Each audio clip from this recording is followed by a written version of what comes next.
많은 사람들이 알고 있기는 오늘 본문에 나온 너 아침의 아들 계명성이여, 이 계명성이 찬양하는 천사장 누시엘이 타락하여 루시퍼가 된 것이라고 생각을 하고 있는 사람들이 너무나 많이 있습니다. 그러나 이것은 성경적으로 절대로 맞지 않는 성경 구절입니다. 성경에는 루시엘, 루시퍼라는 천사를 하나님께서 성경 66권을 통해서 거론한 적이 단 한 절도 없습니다.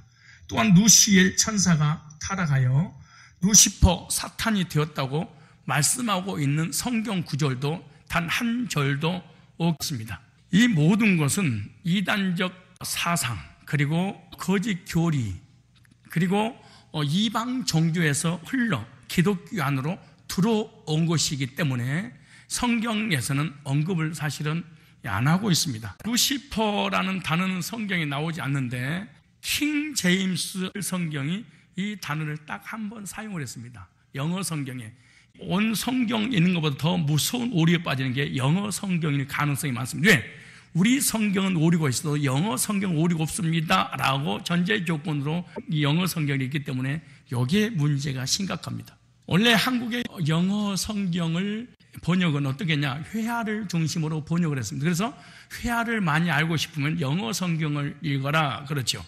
그래서 회화를 중심으로 했지 문법이라든가 문장이라든가 하나님의 의도를 중심으로 성경을 쓰지 않았다는 사실을 명심해서 읽을 필요가 있다, 그 말이에요. 단지 킹 제임스 한글 성경이 이 단어를 사용하고 이 영어 성경이 중국어가 한국으로 왔기 때문에 무조건 영어 성경에는 옳다라고 하는 그런 문제에 빠지게 되는데, 오늘 우리 한국의 기독교 내에서는요, 루시퍼 사상에 관해 너무나 잘못된 인식을 가지고 있습니다. 그래서 루시퍼는 천사장이고 하늘의 성가 대장이었는데 타락하여 마귀, 사탄이 되었던 천사장의 이름이 아니다, 성경에는 없다, 그 말이에요. 이렇게 정설로 받아들여지고 있는 루시퍼, 천사장, 사탄, 마귀라고 하는 이 말이 성경적으로 옳은 말인가, 이게 진리인가, 진짜인지 성경적으로 살펴볼 필요가 있다.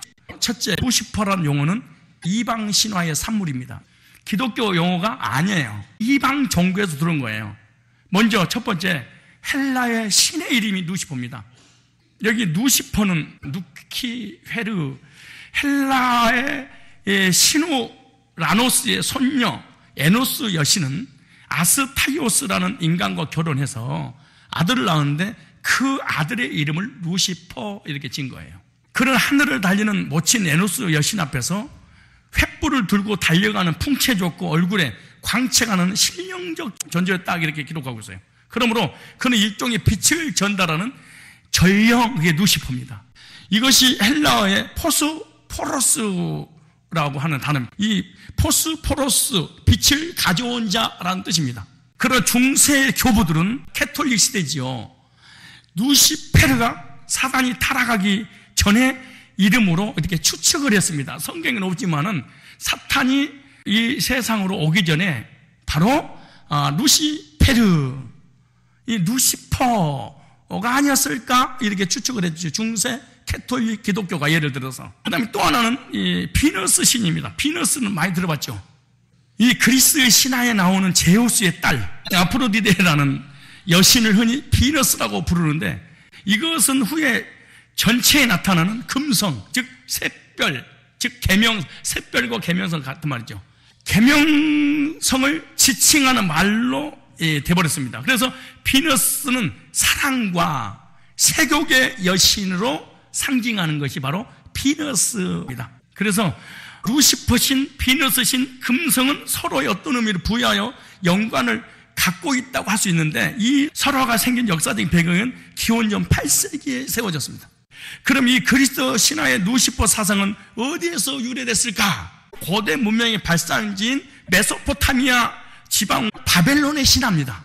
먼저 알 것은 성경 기록 시대, 즉 기원전 16세기 이후에 들어서면서 자주 언급되는 말은 바로 하늘의 여신으로 지칭되는 아스타롯, 바로 이것이 루시퍼입니다. 열왕기하 23장 7절에 또 13절에, 에레미야 14장 17절에, 사무엘상 7장 3절로 4절에, 또 31장 10절에, 열왕기상 11장 5절에, 또 33절에, 사사기 2장 13절에 나온 얘기인데, 이 여신은 빛을 내는 광채의 여신으로 숭배를 받았습니다. 빛을 내는 금성, 오랫동안 우리에게 빛을 준다. 이거는 우상 숭배 나왔는데, 그 후에 이 가나안, 이 페니키안까지 파급되어 아세라 신, 아나트 신과 더불어 가나안의 3대 신으로 부각된 신입니다. 그리고 이 아스다롯이 비너스 금성과 일치되었고, 그것은 이 성의 여신, 풍족과 생산의 여신으로 추앙되어 후대에는 아쉬타르라고 불러졌는데요. 그래서 헬라 시대에 와서는 이 아스타르테 이렇게 찍은 거예요. 이것은 또한 기원전 4세기에 소아시아 에베소를 중심으로 숭배했던 아데미 여신과도 상통하고 있습니다. 그게 사도행전 19장 27절로 28절. 이 사실은 에베소인들은요, 이오니안 민족으로서 그리스 신화에 젖어 있는 민족입니다. 구약 에스겔서 8장 14절에 나오는 단무주, 바벨론의 메시아, 단무주가 상대하는 여신이 바로 아스다롯, 아슈타르, 아스도렛, 아르데미스 이렇게 부르는 여신의 이름입니다. 근데 누시퍼의 역사를 얘기하는 걸, 그 또 하나는 외경의 얘기 나옵니다. 에녹서 6장 7절과 8장 1절에 보면 타락한 천사장이 광야에 귀신이 되었다고 나오는 거예요. 이것은 바벨론 신화가 유대인에게 미친 외경 사상이 분명합니다. 그러니까 바벨론 문화가 유대교에 들어와버린 거예요. 이걸 그대로 기독교화로 만들어버린 거예요. 그걸 영어로 번역한 거예요. 이게 문제죠. 예수님 오시기 전후 400년 암흑기 기간에, 그 기간에 유대인의 영적 정신적 혼란을 틈타서 바벨론 사상이 물밀듯 들어와서 외경 문학, 무시 문학에 많은 영향을 받게 됩니다. 여러 가지 자료를 종합해 볼 때 타락한 천사장, 사단, 누시퍼 사상은 바벨론, 그리스도, 그리고 그에 물든 외경에서 근거한 전혀 근거 없는 신화와 전설일 뿐이라는 사실을 알아야 됩니다. 이것이 기독교 안에 성경으로 들어버린 거예요. 누시퍼 사상은 성경 해석상 오역의 산물입니다. 그 벌키트 번역서의 초기에 언급됐는데, 누시퍼란 말이 성경에 처음 나타나게 된 것은 기원 후 4세기 말에 제롬이라는 학자가 번역한 라틴역 성경인 벌게트역입니다. 누시퍼라는 단어를 넣은 거지 어떤 영적 의미를 가지고 한 것이 아니야. 제롬이 누시퍼라고 쓴 것은 어떤 신학적 목적이 인격적 대상으로 본 게 아니야. 또 하나 우리가 알아야 될 게 뭐냐 그러면, 존 밀턴 그의 신라곤에서 처음으로 사탄이 타락한 천사장 누시에 대해 딱 이렇게 써버린 거야. 그리고 스코필드 간주 성경에 나타나는 누시퍼 사상을 정착시킨 장본인이 바로. 그래서 누시퍼 곧 계명성은 사단 외에 다른 가능성은 전혀 없다 마침표를 찍어버렸어. 이 놀라운 구절에 보니 어느 본문이 이사야 14장 12절에 이 세상에 들어온 죄의 근원을 밝혀주고 있는 것이 바로 누시퍼다 이래 보는 거야.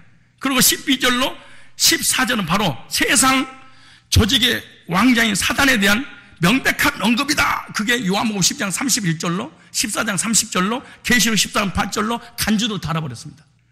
또한 창세기 1장 2절에 적용하면 천사 타락, 황폐한 지구, 재창조서를 만들었다. 그래서 스코필드와 간주 성경의 영향은 20세기 초반 이후 활발하게 신학계와 교계에 파급돼 버렸습니다. 이것이 정설로 다 받아들이겠습니다. 아울러 밀톤의 신라고는 신자 불신자 할 것 없이 누시퍼는 천사장이요 찬양 대장으로서 타락하여 사탄이 되었다는 소문의 힘으로 청매제가 돼버리게 된 겁니다.